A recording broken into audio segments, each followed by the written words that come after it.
Bonsoir, chers collègues. Bienvenue au deuxième webinaire d'une soirée de novembre cette année. Vous êtes les bienvenus au nom de notre société scientifique ce soir et certainement au nom de tout le bureau de notre société.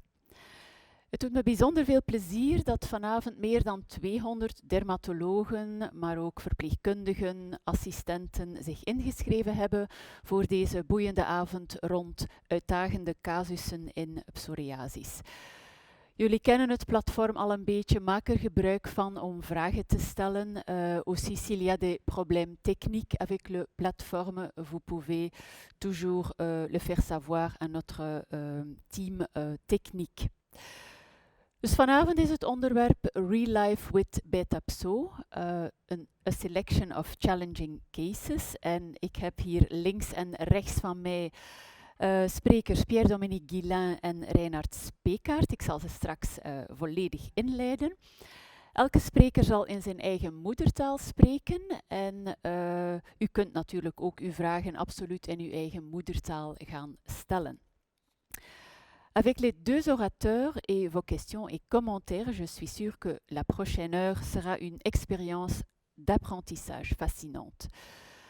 Alvorens de sprekers kort in te leiden, geef ik nog mee dat voor deze webinar accreditatie wordt aangevraagd, zoals steeds. En onze secretaris Bernard Bouffiou zal het nodige doen om te maken dat u ook uw punten krijgt en dat het allemaal geregistreerd staat op de RISIF website. Je souhaite également exprimer notre gratitude à nos sponsors, ça c'est Amgen, Janssen, Leo, Lilly, Novartis en UCB. Et c'est grâce à eux que nous pouvons tous vivre ce webinaire gratuitement. Ons Beta-Pso-project, waar we eigenlijk heel fier op zijn, is een joint venture, zou ik zeggen, van Belgische experten die u hier op de foto ziet. Wij hebben met z'n allen gewerkt aan de vraag welke systeembehandeling voor welke psoriasispatiënt is het beste. Omdat het eigenlijk ook echt een vraag was die jullie hadden als leden, geef ons daar een richtlijn in of bestaan daar richtlijnen in. En wij hebben die richtlijn zo goed en kwaad als mogelijk intussen gepubliceerd. Jullie zien hier ook de referenties van de twee publicaties die trouwens free access hebben. Dus in PubMed kunt u die vrij downloaden en kunt u alle tabellen en dergelijke meer zien. Mais ce soir, c'est la pratique. On va donc donner des cas et c'est mon honneur de introduire Pierre-Dominique Guillain, qui est dermatologue évidemment, qui est chef de service aux cliniques Saint-Luc à Bruxelles. Et je le connais surtout parce qu'il a beaucoup d'expérience en clinical trials, en plusieurs maladies dermatologiques. Donc, il connaît beaucoup sur les choses très innovatives dans la dermatologie. Je vous donne la parole et aussi le clicker. Voilà. Merci beaucoup. Merci pour l'invitation. Et donc le but ici vraiment est de parler de cas cliniques. Donc nous allons parler de cas vécus, de cas réels, et nous pourrons en discuter. Et comme je vous l'ai signalé, vous pouvez bien sûr envoyer des questions. Nous discuterons également entre nous chaque cas au fur et à mesure de la présentation. Donc vraiment ici, only clinical cases. Le premier cas est un homme de 54 ans, qui souffre de psoriasis depuis 40 ans. Il avait donc 14 ans, il était adolescent. Ses lésions sont très épaisses et sa maladie est caractérisée par une évolution d'aggravation progressive au gré d'un suivi médical pas optimal du tout. Il a été voir quelques fois des dermatologues, mais pas très souvent. Il a vu des généralistes, mais c'est un homme qui ne se prend pas bien en charge sur un plan global. Il souffre d'autres pathologies qui ne soignent pas bien non plus. Il est en surpoids. Il présente un diabète, mais qui n'est pas bien suivi. Son médecin fait ce qu'il peut, mais le patient ne respecte pas le régime, ne respecte pas les traitements qu'il doit prendre parce qu'il a un traitement à la fois oral et injectable par insuline. Il souffre également d'hypertension et ne prend que très aléatoirement son traitement anti-hypertenseur. Donc un patient un petit peu plus compliqué avec une comorbidité, un syndrome métabolique évident. Vous voyez l'état des mains particulièrement kératosique. Et quand je l'ai découvert la première fois ainsi, j'ai été bien sûr impressionné tout de même. Il était réellement handicapé, il ne travaillait pas pour différentes raisons celle-ci entre autres, on aurait presque pu se poser la question du diagnostic. Moi, j'ai pensé à tout ce qui était gale norvégienne ou autres phénomènes avec de la kératine ainsi aussi importante, mais non, c'était bien du psoriasis et nous en verrons l'évolution plus tard. Alors, la question concrète, c'est que fait-on quand on a un patient comme cela que je découvre pour la première fois, c'était fin août 2013. Je ne le connais pas, il vient me voir, je me dis qu'il a déjà été faire du nomadisme médical et qu'il n'est pas très régulier. Est-ce que cela vaut la peine de commencer un traitement continu avec lui? Il souffre quand même de son psoriasis est sévère, ça mérite un vrai traitement. Je ne vais pas juste lui promettre une pommade, ça n'a pas de sens, mais commencer un traitement systémique pourrait être délicat. Il a déjà pris du méthotrexate, il a déjà pris de la cyclosporine, je n'en connais pas tous les détails, il avait fait des ultraviolets, plus sérieusement je pense tout de même, mais au fil de sa vie depuis 1980-85 sans doute. Je me décide tout de même à lui proposer un traitement. Et ce traitement, à ce moment-là, mais c'était déjà dans les biothérapies. Je me dis que c'est vraiment ce qui peut l'aider, parce que le méthotrexate, il en avait fait plusieurs fois, mais il y avait eu des améliorations, me raconte-t-il. Moi, je ne le connaissais pas, donc c'est toujours sur foi de ce qu'il rapporte. Ça aussi, c'est une difficulté pratique que nous vivons tous.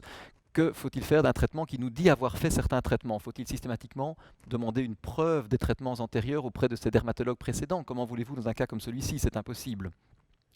De plus, il me raconte, et ça semble fiable, qu'il a quand même mal supporté le méthotrexate. Il a avec lui quelques documents qui montrent qu'il a fait une fibrose hépatique accentuée par la prise de méthotrexate.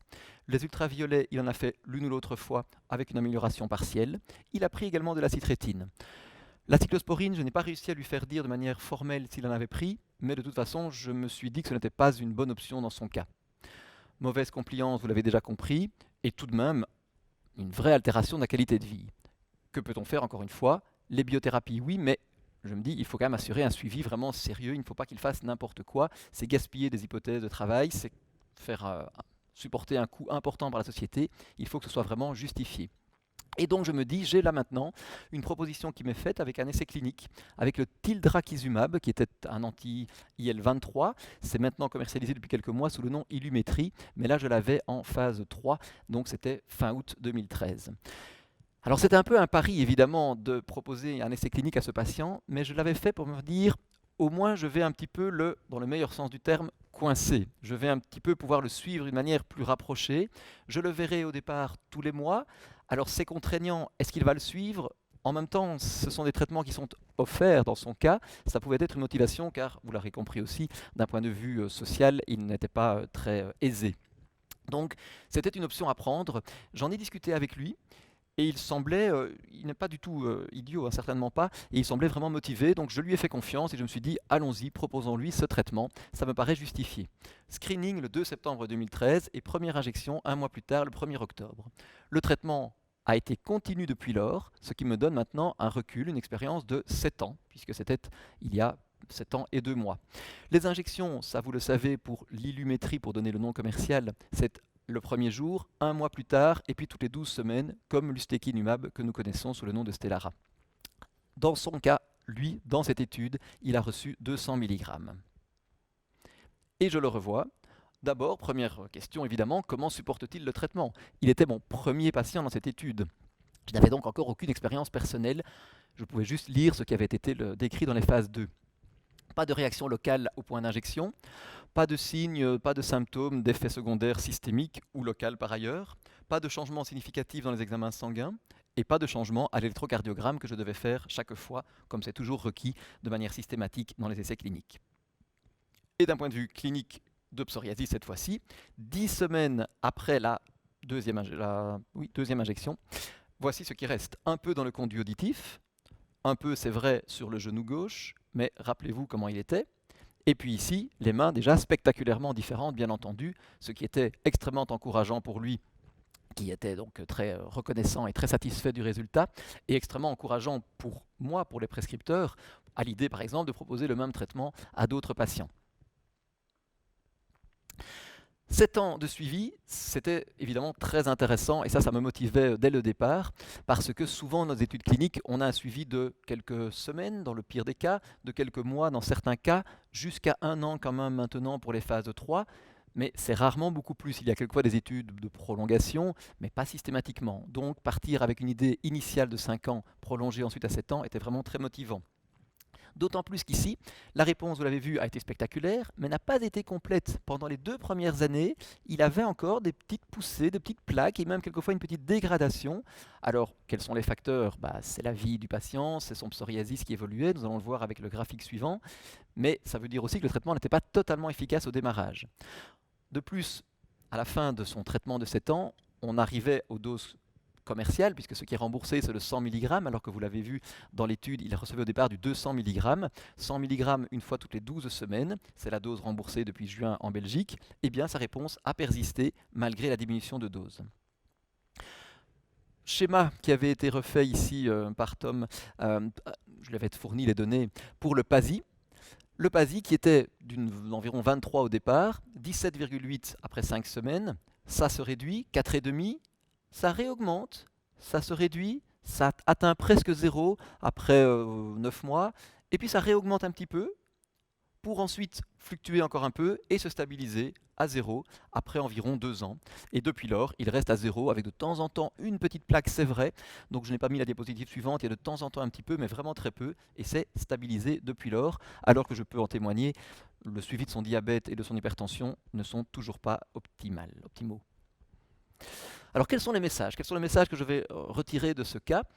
Mais c'est qu'aujourd'hui tout de même, même dans des situations qui semblent désespérées, on peut faire espérer et espérer nous-mêmes une bonne clairance, un bon blanchiment du psoriasis. Nous ne promettrons jamais un résultat de 100%, mais tout de même, on a quand même des traitements qui sont très efficaces aujourd'hui. Et les nouveaux traitements, je parle des anti-interleukine 17 et anti-interleukine 23, sont quand même beaucoup plus fréquemment associés à une très bonne réponse. On peut avoir d'excellentes réponses avec les anti-TNF, mais c'est plus au cas par cas. Statistiquement, c'est supérieur avec les anti-IL-17 et les anti-IL-23. Toutefois, et ça j'ai voulu le noter, les anciens, les vieux traitements biologiques, on peut dire maintenant vieux, puisque l'étanercept va avoir 15 ans dans 2 mois, 15 ans de remboursement en psoriasis en Belgique, ces anciens traitements restent encore intéressants. Ils sont encore quelquefois très efficaces pour les patients, certains patients en sont très heureux. De plus, ils sont maintenant moins coûteux, ce qui n'est pas négligeable dans la situation actuelle, et sans doute encore plus l'année prochaine quand il faudra payer les conséquences de la crise de cette année. Toutefois, les standards de prescription aujourd'hui pour nos patients, c'est vrai, c'est mon cas aussi, ce sont les anti-interleukine 17 et les anti-interleukine 23. Ici, c'était un exemple avec le tildrakizumab, mais j'aurais totalement pu prendre d'autres exemples très proches avec le guselkumab ou avec le risankizumab pour les 2 autres IL-23 ou des IL-17. Donc ceci n'était pas publicité pour un produit en particulier, c'était juste un cas assez spectaculaire, mais on peut trouver toujours avec tous les traitements des cas de très belle réussite. Donc vraiment, oui, on peut maintenant aider les patients d'une manière extrêmement efficace et facile, sûre en matière de tolérance.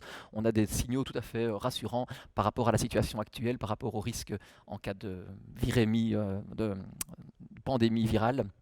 Donc on peut vraiment être tranquille de ce point de vue. Alors la compliance du patient, c'est une vraie question. C'est une question qu'il faut chaque fois, je trouve, discuter au cas par cas. Par exemple, certains patients préféreront moins d'injections. Et dans ce cas, eh bien, on pourra avoir une meilleure compliance parce qu'ils seront contents de ne pas devoir s'injecter trop souvent. D'autres, par contre, si on fait trop peu d'injections, risquent d'oublier, d'espacer davantage. Et quelquefois, ça fait une perte d'efficacité, donc une perte de confiance du patient envers le traitement. Et c'est souvent alors plus difficile à gérer. Pour ces patients-là, quelquefois, une injection mensuelle est préférable. Le premier jour du mois, ou avec tel réflexe et tel rythme. Donc vraiment, je trouve qu'on peut s'adapter et que ce n'est pas nécessairement le traitement qui a le moins d'injections qui est le meilleur pour tous les patients. C'est vraiment au cas par cas. Et là aussi, une approche multidisciplinaire et collégiale avec le médecin traitant, avec la famille du patient, est important parce que c'est vraiment tous ensemble qu'on peut avancer. Ça me paraît absolument indéniable. Les comorbidités ne sont pas, vous l'avez vu ici, une contre-indication absolue par rapport à ces traitements. On va plus discuter pour les traitements traditionnels, cyclosporine et méthotrexate bien sûr, mais pour les biothérapies, en règle générale, les comorbidités traditionnelles ne posent pas un énorme problème. Toutefois, elles doivent être prises en compte par le dermatologue pour le suivi du patient. Finalement, j'ai été le médecin que ce patient a le plus vu par rapport à son médecin généraliste ou par rapport à son endocrinologue. Donc, même si ce n'est pas notre rôle premier de traiter ce qui n'est pas dermatologique, nous devons tout de même poser la question au patient de savoir où il en est, de le motiver à se suivre, de le motiver à se soigner par rapport au diabète, qui a un rôle évident même sur la peau bien sûr, et qui est indispensable dans la prise en charge globale du patient. Donc nous avons un rôle par rapport à cela, nous avons aussi un rôle de détection, certes quelquefois, de comorbidités qui seraient passées inaperçues au préalable. Et puis enfin, dernier message qui, moi, me parle énormément parce que je trouve qu'il est quand même très fréquemment retrouvé chez nos patients, on a besoin de temps. On a besoin de temps. Le psoriasis est une maladie chronique, au long cours. On peut avoir des poussées de psoriasis spontanées ou induites pour différentes raisons pendant un traitement, surtout je trouve dans les premiers mois, les premières années de traitement. Je me rappelle un schéma que nous montrait Novartis avec les petites boules, certains l'auront vu, hein, la vidéo qui montre l'évolution dans leurs études du PASI, et bien souvent ça varie relativement fort au départ, et puis un petit peu comme ce patient-ci, ça se stabilise au fil du temps, et tous les bons répondeurs ensuite arrivent à stabiliser leur réponse à un niveau extrêmement bas. Le PASI reste très faible ensuite. Donc il y a vraiment cette stabilisation progressive de la réponse, des exemples tout à fait explicites avec le secukinumab, avec le guselkumab, ça j'en ai aussi beaucoup, ou avec les autres aussi certainement, et donc il faut bien expliquer cela aux patients lorsqu'on a une poussée, de ne pas trop vite penser à un échappement, de maintenir, d'optimiser, de voir s'il n'y a pas autre chose, une consommation alcoolique, un stress, une contrariété dans la vie du patient. Ce sont des consultations qui prennent du temps, ce sont des consultations qui quelquefois peuvent, je le répète, être multidisciplinaires avec une aide de psychologues ou d'autres. Nous devons vraiment pouvoir travailler ensemble pour le patient et ne surtout pas changer trop vite un traitement en cours. Oui, merci, merci. Est-ce que tu n'as pas peur des fois, avec des cas comme ça, qu'un cancer va venir un jour? La question est posée, le risque est d'abord présent pour tout le monde, pour nous tous malheureusement. Oui. Alors ici, évidemment, on a différents facteurs. Ce monsieur a certainement fumé aussi, je ne l'ai pas signalé, mais c'est tout à fait évident. C'est un facteur de plus. Son suivi médical, là, il a été bien suivi pendant 7 ans par l'étude, puisqu'il avait quand même une série d'examens réguliers, ça l'a certainement aidé. Oui, bien sûr, c'est un risque. On en reparlera un petit peu tout à l'heure également dans d'autres cas. Oui, ça va revenir. Hein. Oui, oui, voilà. Allez-y. Pas d'autres questions pour l'instant. Pour la fréquence des injections, comment vous faites votre choix? Parce que c'est très difficile pour dire en avant. Ah oui, on est quelquefois très surpris de patients que l'on pense pouvoir être fiables, qui nous affirment ne pas avoir peur des injections, qui disent certaines choses, et puis dans la réalité, on se rend compte plus tard que finalement, ils n'ont pas du tout réagi ainsi à la maison. Je peux me tromper. Surtout pour un patient que je ne connaissais pas. Donc là, c'était vraiment un pari, j'ai eu de la chance finalement. Pour des patients que l'on connaît bien, on peut anticiper un peu. Quelqu'un qu'on a suivi pendant X années avec du méthotrexate qui est très rigoureux, etc., on peut penser qu'avec une biothérapie, ça se passera sans peine. Mais ce n'est pas toujours le cas et je peux me faire avoir, bien entendu. Bien sûr. Et on a tous des exemples de ce point de vue-là. Hein. Je pense d'ailleurs que la question de la compliance est vraiment complexe et je crois que beaucoup de médecins surestiment la compliance des traitements. Je suis stupéfait de voir le nombre de boîtes. On va rester dans la biothérapies pour donner un exemple très facile parce que vous avez traditionnellement les feuilles que les pharmaciens doivent tamponner. Et vous avez de nombreuses fois où vous voyez la feuille du patient qui n'est tamponnée qu'à moitié. Et vous vous dites, mais comment a-t-il fait? Vous posez la question et il vous affirme, si, j'ai bien pris toutes mes boîtes, etc. Oui, mais il y a eu un petit décalage avec la fois d'avant. Oui, une fois, mais pas deux, pas trois. Donc, ils sont sous-dosés. Je pense qu'une bonne part des efficacités médiocres avec des biothérapies est due à une compliance qui n'est pas optimale. Des décalages, des sous-dosages, un traitement qui est prévu pour faire 2 injections chaque mois, on n'en fait qu'une parce qu'on se trompe, ou parce qu'on a peur, ou parce qu'on veut diminuer la quantité du médicament, et puis après on constate que le résultat n'est pas optimal, et on s'en plaint au médecin sans oser dire qu'on n'en a fait qu'une. Et donc le médecin va peut-être en toute bonne foi proposer de changer le traitement, alors qu'il aurait suffi de vérifier, suffit est un mot facile, mais de vérifier la compliance, ou d'encourager à une compliance meilleure. Jamais facile, hein. Jamais facile. Le deuxième cas, une jeune femme de 24 ans que je découvre il y a déjà maintenant quelques années, qui souffre de psoriasis depuis 7 ans, elle avait donc 17 ans au départ, personne que je décris comme jeune et dynamique, elle était toujours très souriante, très battante, comme on dira en français, avec une option de pensée positive, voulant toujours relativiser les choses et voir positivement.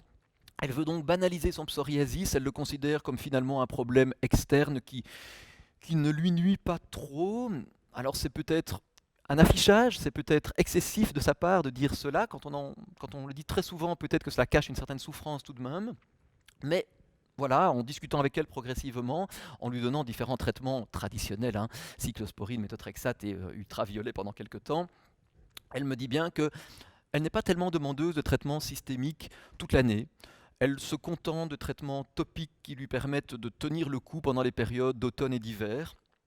Elle est mariée, hein, ou en tout cas en couple, mais voilà, elle le supporte bien et son couple se passe bien ainsi. Donc elle ne me demande pas de traitement finalement pendant quelques mois, mais elle souhaite tout de même au printemps préparer l'été, comme je l'ai indiqué, c'est-à-dire être mieux pour l'été pour pouvoir profiter de la belle saison et ne pas être trop gênée d'un point de vue social.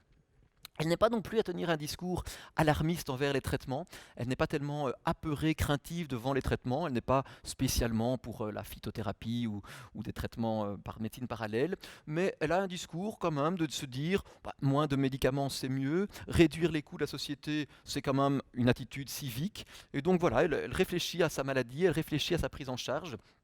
Et évidemment, je dois tenir compte de cette approche-là et je dois un peu m'adapter. Je peux l'orienter, mais je dois respecter aussi son point de vue, bien entendu. Je discute tout de même avec elle parce que si elle a raison sur beaucoup de points, il faut quand même rappeler que le psoriasis est une maladie globale, qu'il y a une inflammation sous-cutanée, qu'il y a peut-être des comorbidités associées dans certains cas, et donc qu'il faut prendre au sérieux la maladie et qu'on peut la traiter de manière épisodique, mais qu'on a quand même un intérêt à avoir un traitement de fond continu. Également, discussion au sujet des bénéfices d'un traitement continu par rapport à un traitement épisodique, avec le risque que je viens d'exposer, avec le risque éventuellement quelquefois d'échappement thérapeutique si l'on fait trop d'arrêts et de reprises. Ça dépend des traitements, et donc en matière d'efficacité et ou de sécurité, cela peut quelquefois poser problème d'avoir ainsi un traitement à coup. Décision prise en commun, choix de l'étanercept. Alors, je le présente ici comme étant le plus adapté à un traitement intermittent. C'est parce que les études initiales avaient été prévues ainsi et parce que les premiers remboursements le prévoyaient même de manière obligatoire.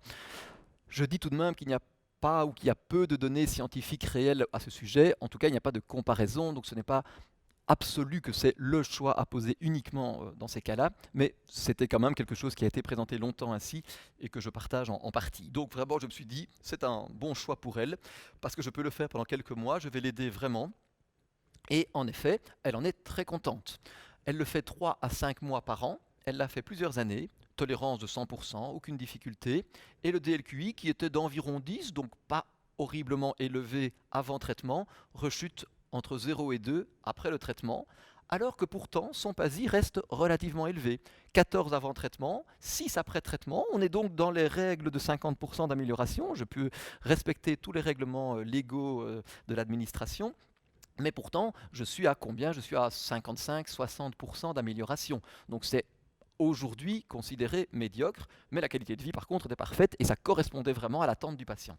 Donc en soi, pourquoi pas? L'image ici, c'est sous étanercept, et c'est vrai que ce n'est pas extraordinaire. Oui, c'est en partie blanchi, elle en était contente, hein, mais vous aviez à peu près encore toutes les plaques présentes, moins épaisses, moins enflammées, donc le PASI était réellement diminué de 60%, mais pas plus. Premier message, le but de traitement. Je pense qu'il est très très important de définir un but de traitement avec son patient et d'avoir une définition commune de ce que l'on veut entendre par là, entre lui et nous. Alors je ne sais pas s'il faut le formaliser comme tel dans une consultation, de vraiment exprimer cela comme but de traitement et de l'écrire noir sur blanc, mais en tout cas ça doit apparaître dans la discussion qu'on aura avec lui, ça doit se construire progressivement pour voir ce qu'il veut. Un blanchiment, être guéri, bien sûr qu'ils veulent tous être guéris, on leur apprendra progressivement qu'on ne peut pas encore guérir du psoriasis. On peut amener à des blanchiments plus ou moins prolongés, toujours avec un certain profil de risque et de sécurité au traitement. Donc c'est une discussion qu'on a progressivement. Ce sont des consultations, je le répète encore une fois, qui peuvent prendre du temps. Donc c'est pour ça qu'elles sont quelquefois craintes par certains dermatologues, on peut l'admettre. Autre point, c'est que proposer une ambition plus haute est logique. On va se dire, mais enfin, cette jeune dame, elle pourrait quand même avoir un résultat bien meilleur avec d'autres traitements, peut-être. Est-ce que je ne dois pas lui proposer autre chose? Alors, on le peut, je pense même qu'on le doit jusqu'à un certain point, mais en même temps, attention, ça peut être mal reçu par le patient, il ne faut pas être trop intrusif, je trouve. Donc, le proposer me semble normal, on doit lui dire qu'il existe d'autres hypothèses, c'est notre rôle médical, mais de respecter, je trouve aussi, une éventuelle crainte ou non-volonté de sa part d'aller plus loin. Et en même temps, et là j'ai de nombreux exemples en tête, dont une dame que j'ai encore revue cet après-midi d'ailleurs, il y a une évolution évidemment dans l'attente des patients. Cette dame que j'ai revue cet après-midi, c'est une dame qui était sous étanercept pendant des années, qui avait un résultat comparable à ce que vous avez vu ici, ce n'est pas celle-ci, hein. Et pendant des années, j'ai essayé presque de la persuader de passer à autre chose, parce que je trouvais vraiment que c'était quand même limite comme amélioration. Eh bien, elle n'en voulait pas, jusqu'au jour où elle est passée, je le dirais, sous adalimumab, c'était il y a déjà quelques années de cela, et qu'elle a vraiment eu une énorme amélioration. Elle est passée d'un PASI 50 à un PASI 3/4, et elle m'a dit « mais si j'avais su, je l'aurais fait depuis longtemps ». Et là, vous vous dites, bon, est-ce que j'aurais dû être encore plus insistant avant? Non, j'avais été clair, donc je ne pense pas du tout que je puisse me reprocher quoi que ce soit. Mais après coup, elle m'a dit si j'avais su. Et en la revoyant aujourd'hui, elle était toujours bien sous adalimumab, mais je trouvais moyen. Toujours expliquer tout Oui. aux patients, donner tout le tableau avec tout ce qui est possible. Et Voilà. comme La ça, ils peuvent panoplie, choisir. et ils l'entendent. Alors, on sait bien qu'ils entendent une partie de ce qu'on dit, qu'ils retiennent une partie de ce qu'on dit, mais si on revient à la question, et puis que voilà, ce sont des gens que finalement on connaît bien parce qu'on les suit de manière prolongée au fil des ans. Ces exemples que je vous cite ici, ce sont des gens que je connais très bien. Je ne les vois pas souvent chaque année, je les vois 2 fois par an, mais enfin, ils vont bien, quoi. Ok. Ici, d'ailleurs, je lui ai reparlé des autres possibilités que nous avions par rapport à l'adalimumab, parce que cette dame, cet après-midi, avait encore des plaques significatives sur les jambes, un petit peu sur les coudes. Elle était très contente, mais elle en avait quand même encore, donc je lui ai dit, ben, voilà, peut-être que plus tard, nous devrons en rediscuter, mais pour l'instant, on est resté sur la DALI. Oui. Et donc, ça peut évoluer. Les attentes du patient peuvent évoluer parce qu'il entend autour de lui, parce qu'il voit des collègues, parce qu'il voit de la famille qui fait autre chose, et donc ils viennent avec des demandes qui sont évidemment plus importantes qu'il y a 15 ans. Il y a 15 ans, notre premier patient était enchanté l'étanercept, il ne le serait plus aujourd'hui, clairement. L'évolution récente de cette patiente, le psoriasis a été moins actif pendant des années quand même. La patiente a fait une pause thérapeutique de 14 mois avec une rechute progressive, mais elle a développé, à la fin de ces 14 mois, un adénocarcinome mammaire relativement agressif tout de même. Il y a eu une rechute du psoriasis à un niveau assez sévère, mais elle a préféré, dans le contexte actuel, elle est suivie, abordée de son traitement, ne se contenter des traitements topiques. Et elle va relativement bien, je l'ai vu il y a quelques mois. Elle allait sur le psoriasis, c'était pas brillant du tout, mais bon, elle s'en contentait. Et sur le plan oncologique, elle était suivie avec un résultat tout à fait correct, on va dire. Mais c'est encore une jeune dame, hein, elle a quel âge aujourd'hui? Là maintenant, elle a peut-être 29 ou 30, mais pas plus, quoi. Donc c'est très très jeune tout de même. Et donc là, voilà, on peut avoir un cancer. Alors, je ne prétends absolument pas qu'il y a un lien quelconque avec notre traitement. C'est d'ailleurs arrivé 14 mois après justement une pause thérapeutique de l'étanercept. Donc voilà, je ne pense vraiment pas qu'il faille... Historique familial, parce que je demande toujours s'il y a... Sans historique familial Oui, ok. et sans mutation génétique, parce que ça a été fait dans le cadre de son Oui. bilan oncologique. Donc c'est vraiment le cas très jeune, comme on peut avoir, hein, des carcinomes mammaires très jeunes, isolés. Mhm. Ok. Bon, voilà. Oui, ça semble un cas facile au début. C'est un patient qui est positif, mais quand on voit la décision, on peut être vraiment difficile dans ces cas. Hein. Oui. Et peut-être a eu déjà un peu peur pour un cancer, et alors ça arrive. Et là, je me dis finalement, ben, peut-être j'ai eu la chance aussi de ne pas la pousser à faire trop. Vu son cancer, on aurait peut-être pu s'interroger. Oui. Ça n'aurait Si on peut-être voit rien ça, eu à voir, évidemment, mais on aurait pu s'interroger. Si je l'avais découragé de faire sa pause thérapeutique en disant non, non, on va commencer à nouveau, il y a la dernière sortie, le XYZ qui vient de sortir, allons-y, j'aurais dû le déclarer évidemment comme effet secondaire possible, et je me serais posé la question. Oui, parce que Oui. comme Donc- dermatologue, on sait que ça peut être mieux. Et Exact. Oui. Exactement.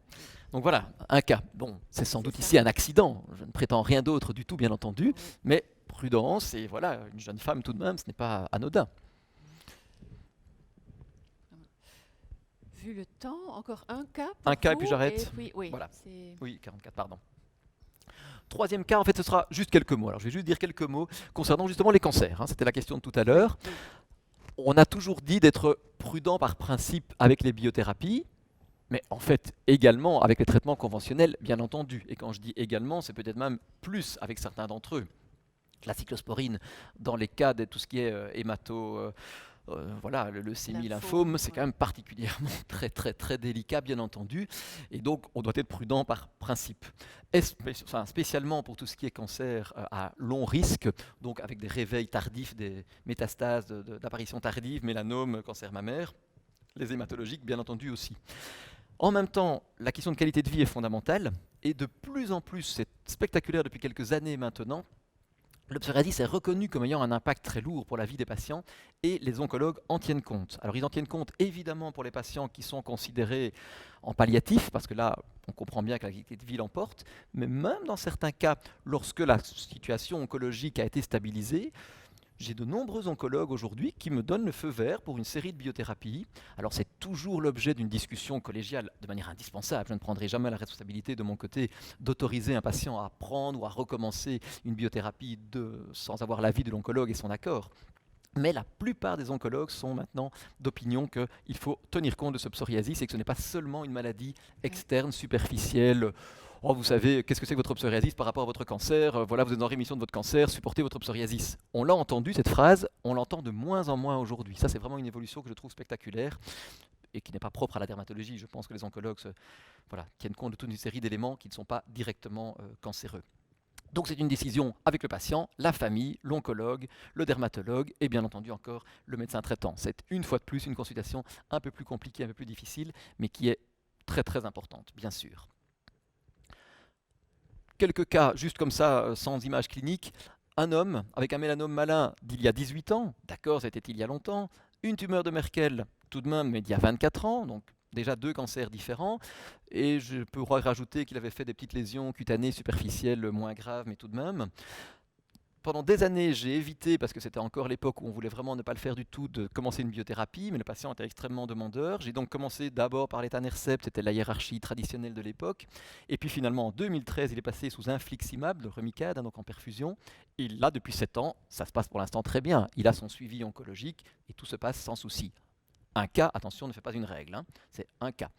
Une femme avec un antécédent mammaire 12 ans plus tôt, d'abord après Milaste, toujours dans cette même idée, d'abord ne pas nuire, mais pas de résultat suffisant. Passage à l'ixekizumab en 2018, très bon résultat et bon suivi oncologique.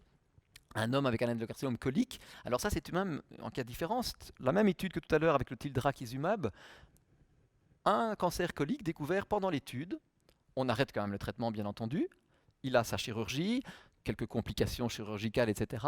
Et on me dit, non, il avait quel âge? Il avait à ce moment-là 52 ans, quelque chose comme ça. On me dit, non, il peut reprendre son traitement.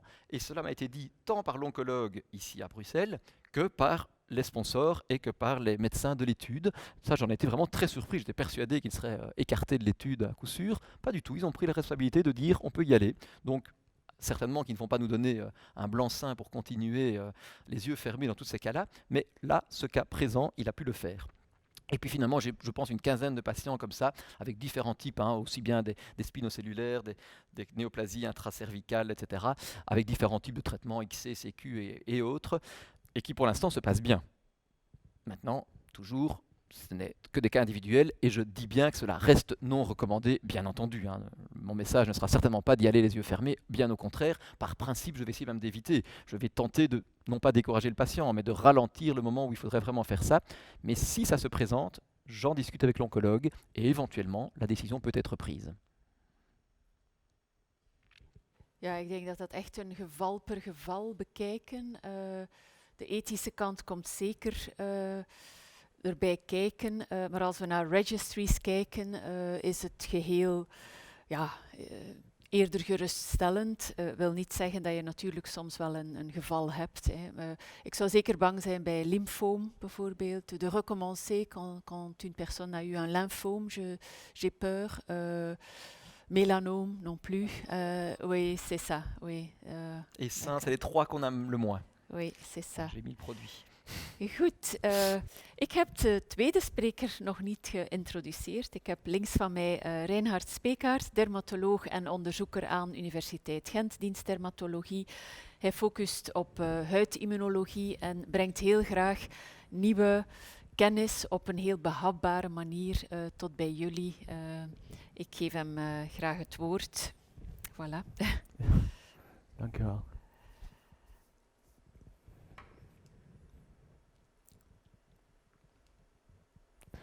Voilà, ik ga een eerste casus voorstellen van een 37-jarige vrouw met psoriasis sinds een heel lange tijd.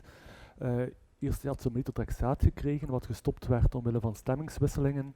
Daarna cyclosporine kortdurend. En uiteindelijk adalimumab gedurende een jaar, maar ze verkoos om te stoppen omwille van een zwangerschapswens. Evenwel was er na een 4-tal maanden een opstoot van de psoriasis. Dus ik ga het altijd voorstellen, nagelang de schema's die jullie ook in de Beta-PSO-papers kunnen terugvinden. Hè. Dus daar wordt altijd het onderscheid gemaakt tussen een sterke goedkeuring om dit te gebruiken, een zwakke goedkeuring, een zwakke aanbeveling om het niet te gebruiken en een sterke aanbeveling tegen. Dus bij zwangerschap hier is certolizumab het enige dat echt sterk kan worden aangeraden. En de reden is omdat het geen FC-fragment bevat.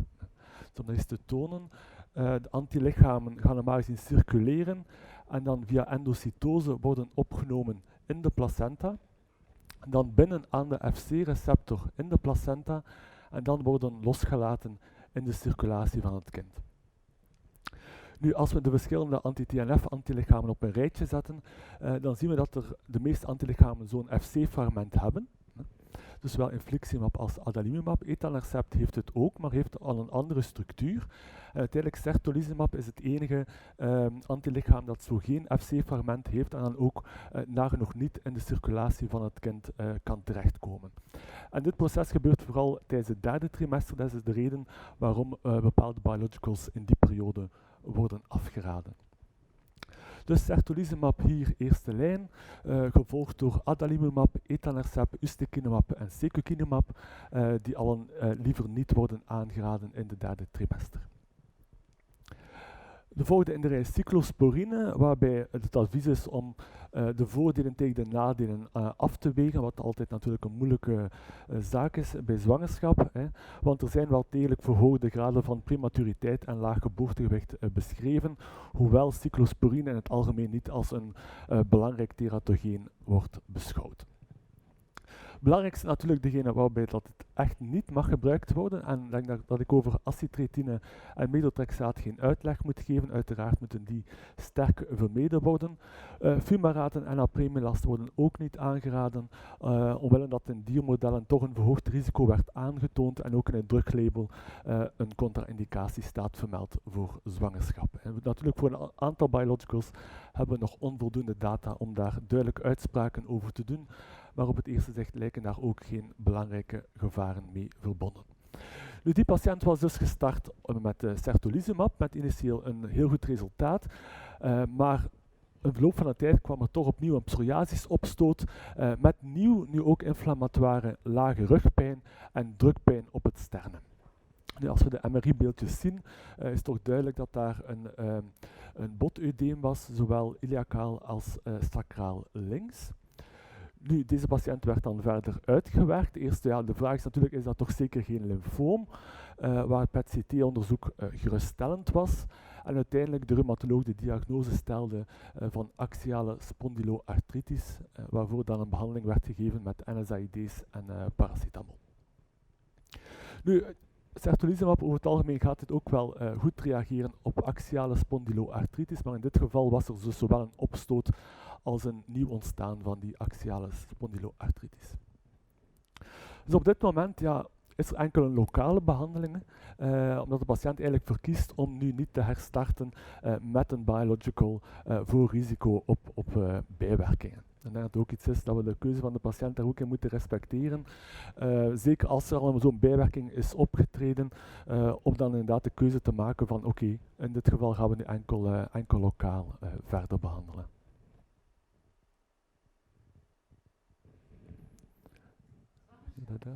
Ja. Logiek. Oui, certolizumab Certolizumab is een logische keuze. zeker is ook een van de zo'n zeer goede TNF-inhibitor, normaal gezien. Ja, ik denk dat die keuze duidelijk is. Ik heb wel al patiënten gehad die infliximab tot en met 2e trimester wilden gebruiken. Ook toen certolizumab er nog niet was. Ja. Kan ook, hè. Het risico lijkt echt wel in het 3e trimester te zitten, waar dat er actieve transfer is van die biologicals en dan eigenlijk de concentratie bij de foetus hoger kan liggen dan bij de moeder. Dus dat is echt die 3e trimester die belangrijk is. Vragen mogen ook altijd gesteld worden door de kijkers. Ga uw gang. Oké. Hè. We gaan verder met Dan ga ik casus verder 5. met de volgende casus over hepatitis. Dus hier ook een jonge man met vrij recent psoriasis, maar die toch wel progressief was en al behandeld was. Zeer kortdurend met cyclosporine, een recente casus, eigenlijk begin van de COVID-crisis, waar dan ook uit zekerheid werd dan maar gezegd van ja, we gaan het dan toch maar stoppen. En dan werd de patiënt verwezen, had wel nog geen UVB of methotrexaat gehad. Dus uiteraard, om een behandeling te starten, doen we toch wel de screening. En daaruit bleek dat die patiënt toch wel hepatitis B core antilichamen had en ook een positieve titer voor hepatitis B. Dus daar kan je het advies zien dat je ook terugvindt in de Beitabso-paper. Dus de meeste biologicals en niet-biologicals voor psoriasis hebben een relatief laag risico bij chronische hepatitis B-infecties, maar er zijn wel een paar uitzonderingen. Dus ja, we gaan het natuurlijk altijd met een zekere voorzorg gebruiken. Bij acetylcysteine, cyclosporine, apremilast en ustekinumab lijken mits monitoring behoorlijk veilig te zijn. Dan de anti-TNF's, daar is er toch wel een risico voor reactivatie. En methotrexaat is echt wel te vermijden, omdat daar casussen zijn beschreven die fataal zijn afgelopen. En voor de rest blijven we nog altijd met een groep zitten waar we nog niet voldoende evidentie voor hebben om daar een aanbeveling te kunnen maken. Dus uiteindelijk was het eerder geruststellend verder onderzoek waarbij de diagnose van een chronische gezonde drager was van hepatitis B, zonder fibrose en met een lage virale load, die ook geen behandeling vereiste. En wat er gezegd werd van, we kunnen daar eigenlijk alle 6 maanden opvolgen en de behandeling voor psoriasis kan gestart worden. Maar dat blijkt toch maar eens belang van die virale screening voor het starten van systeemmedicatie, omdat daar wel degelijk af en toe positieve resultaten kunnen uitkomen. En bijvoorbeeld methotrexaat hier was echt wel geen goed idee geweest. I approve. Ik ben akkoord. Ja. Oké. Dan ga ik over naar... zijn er vragen van de...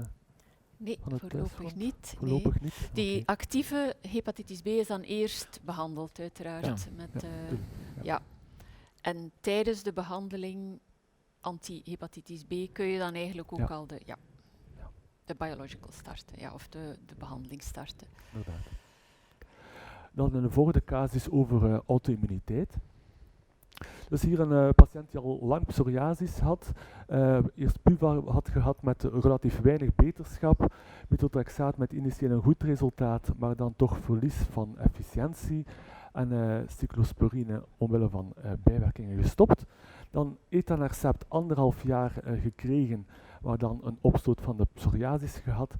En deze patiënt had echt geen geluk, want bij secukinumab ontstond er een inflammatoire darmziekte, colitis ulcerosa. En dan stelt zich natuurlijk altijd de vraag van, kan die IL-17 inhibitor geïnduceerd zijn? Dus wat kunnen we doen bij patiënten met een actieve inflammatoire darmziekte? We hebben daar de anti-TNF-familie die goedgekeurd is voor de behandeling van inflammatoire darmziekten. Ustekinumab ook goedgekeurd, maar daarvoor is een hogere dosis nodig dan degene die gegeven wordt klassiek voor psoriasis. Methotrexaat en cyclosporine worden algemeen beschouwd als toch een bepaalde efficiëntie te hebben. Acitretine gaat waarschijnlijk geen kwaad doen, maar ook weinig goed. En dan etanercept en de IL-17-inhibitoren, die we toch liever gaan vermijden voor risico voor opstoten. Dit is een beetje het lijstje bij een actieve inflammatoire darmziekte. Dus de patiënt was gestart op infliximab, maar soms loopt alles tegen. Dus bij deze patiënt waren er dan gestegen transaminasen, ondanks een normale virale hepatitis-serologie. En dan een leverbiopsie toonde een auto-immune hepatitis of een toxische medicamenteus geïnduceerde hepatitis. Die was vrij goed onder controle te krijgen met corticoïden, maar uiteindelijk kloeg de patiënt ook over gewrichtsklachten. Dus wat kunnen we bij zo'n patiënt nu doen die infliximab krijgt en waarbij zich gewrichtsklachten ontwikkelen? Wat kunnen we doen? Is de serumlevels meten. In dit geval was het 0, hoewel er eigenlijk ook geen drug-antilichamen werden aangetroffen, maar we moeten weten dat die testen ook wel vals negatieve resultaten kunnen geven. Als we dan verder in het bloed keken, was er toch een verhoogde inflammatoire status en ook een ANF die 4+ was, met een anti-DS-DNA die licht positief was. Dus ook de psoriasis werd progressief erger. Dus we moeten wel weten dat die anti-TNF-antilichamen vrij vaak voorkomen bij patiënten. Dus die ANF-antilichamen vrij vaak voorkomen bij patiënten die anti-TNF-medicatie krijgen. Zowel anti-DS-DNA, antihistonen als antifosfolipiden kunnen voorkomen. Meestal is dat IgM van een lage affiniteit, waardoor we eigenlijk dat beter niet systematisch monitoren als de patiënt geen klachten heeft. Want per slot van rekening blijft een anti-TNF-geïnduceerde lupus heel zeldzaam. En als we dit eigenlijk systematisch zouden meten, zouden we het risico lopen van een lupus te gaan diagnosticeren die er eigenlijk niet is. Nu, er wordt al lang gespeculeerd waarom dit nu eigenlijk het geval is. Het is nog niet 100% uitgeklaard, maar ik zou toch één hypothese willen voorleggen, die denk ik toch wel heel wat leert over de auto-immuniteit, zowel van psoriasis als van lupus. Daar moeten we even immunologisch terug naar de neutrofiel. De neutrofiel die ons eigenlijk probeert te beschermen tegen verschillende pathogenen door fagocytose, cytokines te gaan vrijstellen en antimicrobiële eiwitten te gaan produceren. Maar ook neutrofiele extracellulaire traps. En wat is dat eigenlijk, die neutrofiele extracellulaire traps? Dat is als de neutrofiel probeert een web te maken van chromatine en antimicrobiële eiwitten en dit eigenlijk vooruitspuwt naar het pathogeen. Dit is zeer efficiënt, omdat je dan een gelokaliseerde inflammatie kunt krijgen bij de pathogenen. Maar het probleem is daar dat je natuurlijk heel wat materiaal van in de cel gaat vrijstellen in de circulatie, en dus ook DNA, en vandaar de link naar lupus. Dus als we kijken wat eigenlijk in die webben zit, daar zit dus heel wat antimicrobiële eiwitten in, waaronder ook LL37, wat eigenlijk het sleutel auto-antigen is bij psoriasis, maar dus ook DNA, de link naar lupus, en ook myeloperoxidase en proteinase 3, de link naar vasculitis. Dus eigenlijk die activiteit van neutrofielen blijkt toch wel extreem belangrijk bij de ontwikkeling van auto-immuniteit. Nu, over het algemeen gaan TNF-inhibitoren dit wel een stuk verminderen, maar we zien als er zich immuuncomplexen gaan vormen, dat dit proces kan versterkt worden. Waardoor we kunnen een hypothese maken dat eigenlijk die antidrug-antilichamen tegen anti-TNF directe inducers kunnen zijn van die webvorming en dus van die vrijstelling van DNA in de circulatie, waardoor dus we die resultaten kunnen zien in het lab die misschien initieel geruststellend kunnen zijn, maar toch bij bepaalde patiënten tot een lupus kunnen evolueren. En die immuuncomplexen zijn inderdaad zeker bij infliximab aanwezig in de circulatie. En ook andere bijwerkingen, zoals die palmoplantaire pustulose, kan perfect op die manier verklaard worden via interleukine 36, die ook via die neutrofielen wordt geproduceerd. Het is eigenlijk wel zeer interessant om te zien hoe de neutrofiel daar toch weer een centrale rol krijgt. Maar terug naar onze patiënt, ja, die had dus ook hepatitis. En dat zien we vaker voorkomen bij infliximab ten opzichte van de andere anti-TNF's. Met een gemiddelde wachttijd tot 4 maanden na start en een opmerkelijke meer voorkomen bij vrouwen. Meestal als we de medicatie dan stoppen, gaat dit wel over een verloop van een aantal maanden gaan normaliseren. Ook daar is het mechanisme niet 100% goed uitgeklaard. Dus uiteraard een zeer zeldzame casus waar we die arthralgieën hadden, dan nog die leverstijgingen. Er waren nog maar een aantal casussen eerder in de literatuur van beschreven. Uiteindelijk toch die patiënt goed gekregen met ustekinumab, met een vrij lage basis en een DLQI van 0. Dus nog eens bij een actieve inflammatoire darmziekte is ustekinumab daar ook zeker een goede keuze, maar zeker bij therapieresistente casus van colitis ulcerosa. Ik denk aan een zeer complexe patiënt.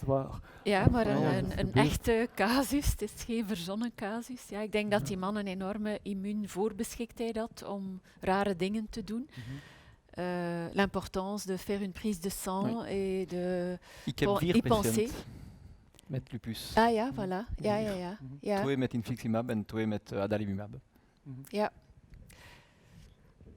Ja, het is moeilijk, zeker omdat je met de labowaarden een vertekend beeld kunt krijgen. Als je bij systematisch bij iedereen gaat meten, dan ben je aan het overshooten, Ja. omdat je daar Ja.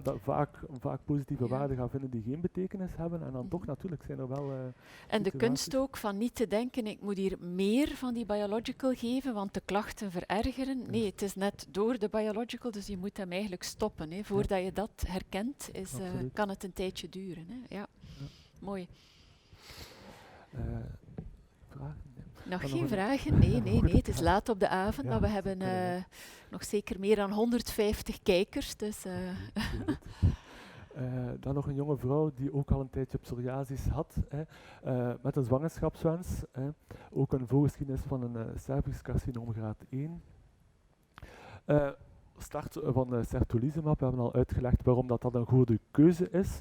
Met een suboptimale respons, een PASI van net iets onder de 5. En daar opnieuw ook ontwikkeling van gewrichtspijnen en echt een inflammatoire type van pijnklachten. Dus wat kan hier het probleem zijn? Opnieuw zitten we inderdaad bij een onderdosering. Gaat deze patiënt na een tijd toch gaan reageren of niet? Uiteraard, bij die klachten gaan we de patiënt ook naar de reumatoloog verwijzen. En hier inderdaad nog eens het verhaal van die medicamenteus geïnduceerde lupus. Dus we kunnen niet alleen uitgaan van die positieve labowaarden, maar we moeten toch ook 1 of tenminste 2 andere tekenen hebben, zoals die gewrichtspijn, koorts, moeheid, serositis of huidklachten. Dus dat is heel belangrijk om niet enkel op die labowaarden uit te gaan, maar sommigen zeggen 1, andere 2 toch van andere klachten, omdat de presentatie toch wel een stuk verschillend kan zijn dan bij de klassieke lupuspatiënten. Ook daar hebben we meer anti-dsDNA en minder die antihistonen die we klassiek bij medicamenteus geïnduceerde lupus gaan zien. En vaak ook wel met een daling van het complement. Gelukkig gaat het meestal over als de biological wordt gestopt. Dat was methotrexaat gestart. Natuurlijk, de patiënt had wel een zwangerschapswens. En ook de PASI was nog heel hoog met 12,6. Dus wat zou hier een goede optie kunnen zijn? Dus hier anti-TNF's zijn geen optie meer. Dan hebben we ustekinumab of secukinumab, allebei een goede optie. Voor ustekinumab zijn er wel wat data voor dat kan helpen tegen lupus, maar secukinumab is zeker ook een goede optie hier. Ik denk wat wel belangrijk is om mee te nemen, is dat inderdaad bij vrouwen de last van psoriasis toch een stuk hoger kan zijn en die ook samenvalt met de leeftijd van een zwangerschapswens. En heel wat zwangerschappen zijn niet altijd zo gepland. Dus in dat opzicht moeten we daar ook zeker voor bedacht zijn. En ook die periode na de bevalling, zoals veel auto-immuunziekten, hebben daar een aantal weken waar er toch echt een opstoot kan ontstaan. De data van problemen bij zwangerschap bij secukinumab lijken zeer geruststellend. Zoals gelukkig voor de meeste biologicals hebben we daar geen nog gelukkig weinig drama's meegemaakt, maar het blijft toch altijd een moeilijke situatie. Okay. Avec les femmes, oui, jeunes. Okay. Ça, c'est un dernier cas, je crois. Dat is de laatste. Ja, casus, inderdaad. Ja. Dus de laatste casus om nog een beetje het spectrum door te gaan van de mogelijke zaken die we kunnen tegenkomen. Een patiënt die al een paar jaar psoriasis had, een stijging van de transaminasen deed zowel op methotrexaat als neotigazon. En adalimumab werd om onduidelijke reden door de patiënt gestopt. Ook wel een compliantieprobleem moet ik daar aangeven. Nu, belangrijk bij die patiënt is om mee te nemen dat hij zowel Guillain-Barré heeft als een depressie. Dus daar moeten we gaan rekening mee houden bij de keuze van onze biological. Dus voor multiple sclerose of Guillain-Barré hebben fumaraten en ustekinumab, die zeker kunnen worden aangeraden. Voor ustekinumab hebben we niet echt een duidelijke efficiëntie, maar toch ook zeker geen opstoting gerapporteerd bij MS of Guillain-Barré. Methotrexaat heeft vermoedelijk ook wel een bepaalde efficiëntie. En ook zowel secukinumab als ixekizumab kunnen een bepaalde werking hebben met verbetering van de activiteit op MRI. Acitritine, goed voor de psoriasis, maar zal waarschijnlijk voor de demyeliniserende aandoeningen weinig helpen. Wat absoluut te vermijden zijn de TNF-inhibitoren daar, die echt wel een opstoot kunnen geven van die aandoeningen. Dus belangrijk bij depressie, want dat die patiënt ook is om mee te nemen, ja, psoriasis heeft een belangrijke psychologische impact. Dus eigenlijk de behandeling van die psoriasis gaat vermoedelijk ook die depressie een heel stuk kunnen verbeteren. En daar hebben we de aanbeveling gemaakt dat de snelheid van de actie van die biological daar toch wel belangrijk is om zoveel mogelijk die psychiatrische problematiek te kunnen oplossen. Dus je ziet daar ja, de grote meerderheid van de medicamenten voor psoriasis volledig in de linker kolom verschijnen. Dus de meeste medicatie gaan daar een belangrijke beterschap bieden. We hebben 2 moleculen waar we iets meer voor moeten opletten. Apremilast kan meestal ook wel de levenskwaliteit verbeteren, maar er is toch een iets verhoogde frequentie van mentale stoornissen. Dan brodalumab, ik denk dat we daar allemaal het verhaal kennen, met initieel toch wel een aantal signalen waar we voorzichtig voor moesten zijn, maar de recente data die daar eerder geruststellend voor zijn. Dus die patiënt was met ustekinumab behandeld, zo goed als letselvrij, met nu al jaren geen verslechtering van die Guillain-Barré. Dus ik denk dat hier onze schema's die we hebben gemaakt in de papers echt wel kunnen helpen om een soort richtlijn te vormen welke evidentie er bestaat om bepaalde behandelingen bij comorbiditeiten te starten. Ik weet niet wat er al vragen zijn. Ja, zeker, want nu komen ze binnen. Ja. Peut-être la question sur... Oui. Donc, la question c'est un homme connu pour avoir une hydradénite suppurative, maladie de Verneuil, et un psoriasis résistant par ailleurs. Y a-t-il une biothérapie de préférence à lui proposer? On me propose ici Humira, Tremfya ou Stelara pour agir un peu sur les deux aspects. Mais je pense qu'évidemment, l'Humira est le seul, enfin l'adalimumab en général, est le seul qui soit reconnu officiellement aujourd'hui dans les 2 indications et remboursé bien dans les 2 indications. Alors avec une efficacité qui est tout à fait valable et reconnue. Les IL-17 pourraient également être cités parce que les études sont en train de bien avancer en maladie de Verneuil. Et pourquoi pas, en effet, on a quand même des données individuelles à ce moment-là seulement, mais tout à fait intéressantes quand même, sur les 23 et les 12-23. Donc il n'y a pas de réponse absolument toute faite. L'Humira, c'est clair, oui. Les Ulio et autres biothérapies biosimilaires de la même famille, pourquoi pas. Mais les autres traitements pourraient aussi être envisagés. Donc il n'y a pas de réponse absolument formelle quant au choix à poser. D'accord, merci. Et Reinhard va prendre une autre question.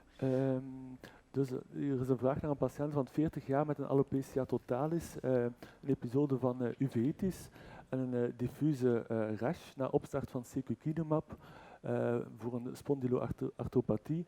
Is dit waarschijnlijk om toe te schrijven aan secukinumab en is reversibel na stop. Ik denk voor de alopecia areata zijn er wel een aantal data dat inderdaad alopecia areata soms paradoxaal kan worden uitgelokt. Ik denk om daar te zeggen dat het reversibel gaat zijn na stop, is moeilijk te beloven. Omdat je daar echt waarschijnlijk een shift hebt gemaakt van die IL-17-respons naar meer een interferon-gamma gemedieerde respons. Dus is het gelinkt? Mogelijk wel, die alopecia areata.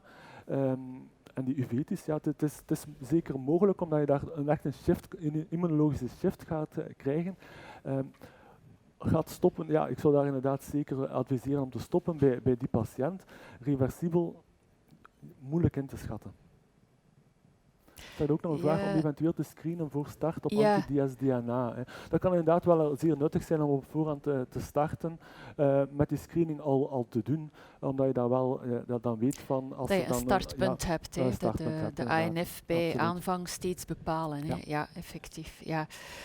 Er komen een aantal vragen binnen, maar jammer genoeg zijn we op het einde al gekomen. We gaan die vragen zeker ook schriftelijk verder kunnen beantwoorden. Dat gaan we nog doen na deze webinar, terug in de chat. Dus ik dank beide sprekers. Ik dank jullie om te kijken vanavond, om jullie geregistreerd te hebben. L'enregistrement de ce webinaire est également partagé sur notre site www.belgiandermatology.be. Alors n'hésitez pas de jeter un coup d'œil sur les deux webinaires, entre autres. Donc on peut le regarder encore une fois. Vous allez aussi recevoir un email avec un lien vers une enquête d'évaluation. Donc je vous invite tous à compléter ceci. Et aussi de donner des futurs sujets pour l'année prochaine, parce qu'on va encore faire des webinaires, ça c'est sûr. Dan rest er mij enkel nog de sponsors opnieuw te bedanken. Amgen, Janssen, Leo, Lilly, Novartis en UCB. En wij danken jullie om altijd te registreren voor onze activiteiten. En er zijn er nog heel wat op komst en kunnen jullie zeker volgen via onze site. Een hartelijke dank en nog een warme winter. Bedankt aan beide sprekers. Dank u.